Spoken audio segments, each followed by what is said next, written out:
Sir ನಮಸ್ಕಾರ sir. ನಮಸ್ತೆ. ಏನು ಹೇಳ್ತೀರಾ ಸರ್ ಪತ್ರಿಕೆ ಬಗ್ಗೆ? ಈಗಾಗಲೇ 8 ಜಿಲ್ಲೆಗಳಲ್ಲಿ ಮನೆ ಮಾತಾಗಿರುವ ಸಂಜೆ ಮುಗಿಲು ಪತ್ರಿಕೆ ವಿಭಿನ್ನ ಸುದ್ದಿಗಳಿಂದ, ವೈಶಿಷ್ಟ್ಯಪೂರ್ಣ ವರದಿಗಳಿಂದ, ಜನಮುಖಿ ಸ್ಟೋರಿಗಳಿಂದಾಗಿ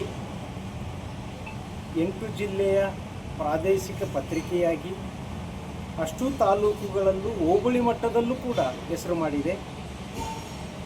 ಸಾಂಸ್ಕೃತಿಕ ನಗರಿ ಮೈಸೂರಿನಲ್ಲೂ ಕೂಡ ಕಳೆದ 6-7 ವರ್ಷಗಳಿಂದ ಸಂಜೆ ಮಿಗಿಲು ತನ್ನದೇ ಆದ ಛಾಪನ್ನು ಮೂಡಿಸಿದೆ. ಇದೀಗ ಮತ್ತೆ ಹೊಸ ತಾಂತ್ರಿಕ ಮತ್ತು ಅಂದರೆ ಈ ಸೋಷಿಯಲ್ ಮೀಡಿಯಾಗಳಿಂದ ಹಿಡಿದು ಅತ್ಯಾಧುನಿಕವಾದಂತಹ ತಂತ್ರಜ್ಞಾನಗಳಲ್ಲೂ ಕೂಡ ನಾವು ಮುಂದಿರಬೇಕನ್ನೋ ಬಯಕೆಯಿಂದ ಪತ್ರಿಕೆಗೆ ವಿಭಿನ್ನ ರೂಪವನ್ನು ಕೊಡಲು ಬಯಸಿದ್ದೇವೆ.